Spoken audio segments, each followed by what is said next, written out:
Hello students, आज का जो टॉपिक हम लेने वाले हैं वो एक बहुत कॉमन डाइट के नाम से भी यूज़ होता है। प्रोसेस को बोला जाता है कीटोजेनेसिस। और आपको अब डाइट का नाम तो समझ में आ गया होगा कि उस डाइट का नाम है कीटोजेनिक डाइट। ऐसा क्या होता है कीटोजेनिक डाइट में जो सारी दुनिया इसकी बात करती है, सारी दुनिया ये डाइट करना चाहती है? कीटोन्स एक्चुअली होते क्या हैं? अगर मैं फिजिक्स की लैंग्वेज में बात करूं, जो वर्ड कीटोन आता है, कीटोन एक नेगेटिवली चार्ज्ड आयन होता है जो आपकी बॉडी में फैटी एसिड के ब्रेकडाउन के बाद बनता है। सिंस ये जो समय है, आप इस समय में या तो स्टारवेशन में होते हैं या आप एक हाई फैट डाइट जब लेते हैं, उस सिचुएशन में आपका फैट जो है वो एक इनकम्प्लीट फॉर्म में ब्रेक डाउन होता है। उस ब्रेक डाउन फॉर्म को हम बोलते हैं कीटोन्स। तो अगर आप स्टारवेशन पे हैं, फास्टिंग कर रहे हैं, जैसे अभी नवरात्रा चल रहे हैं और आप फास्टिंग कर रहे हैं, उस फास्टिंग के समय में आपकी बॉडी में कीटोन्स ज़्यादा बनते हैं। वो होता कुछ नहीं है, सिर्फ आपकी बॉडी जब स्टार्व करती है तो वो फैटी एसिड्स को एनर्जी की तरह यूटिलाइज करने की कोशिश करती है। 3 तरह के कीटोन्स आपकी बॉडी में पाए जाते हैं: एसिटो एसिटेट,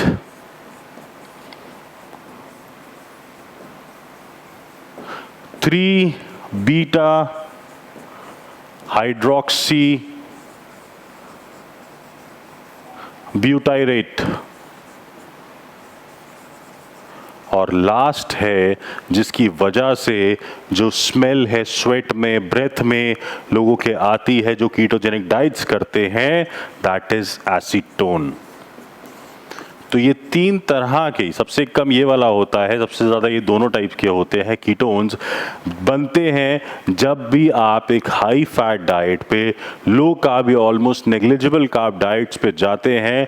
आपकी बॉडी जो है वो स्विच करती है अपना मैकेनिज्म, और यहाँ पर जहाँ पर क्रेब्स साइकिल में आपके फैटी एसिड्स के साथ कुछ ग्लूकोज भी जाता था, ग्लूकोज अवेलेबिलिटी नहीं होती है, उस सिचुएशन में आपका जो एसिटाइल कोएंजाइम है, जो क्रेब्स साइकिल में एक कंपोनेंट बनाता है, वो फाइनली कन्वर्ट होता है कीटोन बॉडी में कॉल्ड एसिटो एसिटेट।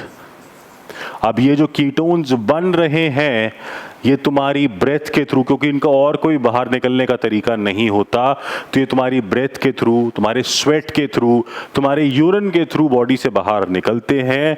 और इसमें आप मान के चलिए 50 से 100 कैलोरीज आप एक्स्ट्रा जो है बॉडी से बाहर निकालते हो। बट एक बहुत बड़ी चीज़ जो आप यहाँ करते हो वो आप करते हो 50% कार्बोहाइड्रेट्स अपनी बॉडी डाइट से बाहर निकालना, मतलब 1000 कैलोरी के आसपास का जो आप डेफिसिट क्रिएट करते हो। फैट्स आप बहुत ज़्यादा नहीं खा सकते बिकॉज सैटिस्फैक्शन बहुत हाई होता है। सैटिस्फैक्शन का मतलब है फीलिंग ऑफ स्टमक फुलनेस, ये बहुत ज़्यादा होता है।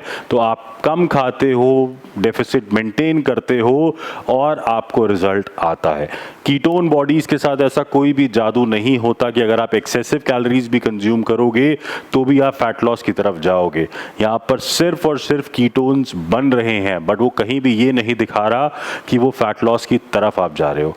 ये याद रखिएगा कि डायबिटीज़ के केसेस में भी कीटोन्स बनते हैं, और एक ऐसा भी टाइम आता है जहाँ पर डायबिटिक कीटो एसिडोसिस तक हो सकता है। मैं यहाँ पर लिख भी देता हूँ, डायबिटिक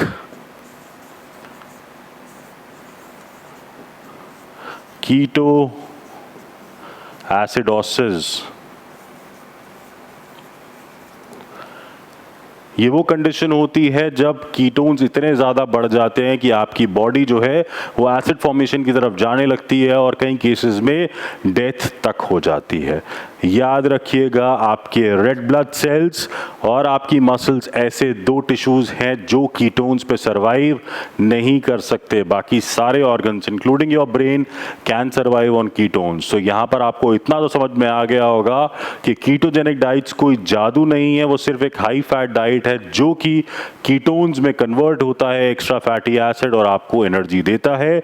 बेसिक प्रिंसिपल बिल्कुल सेम रहेगा, कैलोरिक डेफिसिट। बस सारी साइंस एक ही जगह पर आकर खत्म होती है, विच इज कैलोरी डेफिसिट।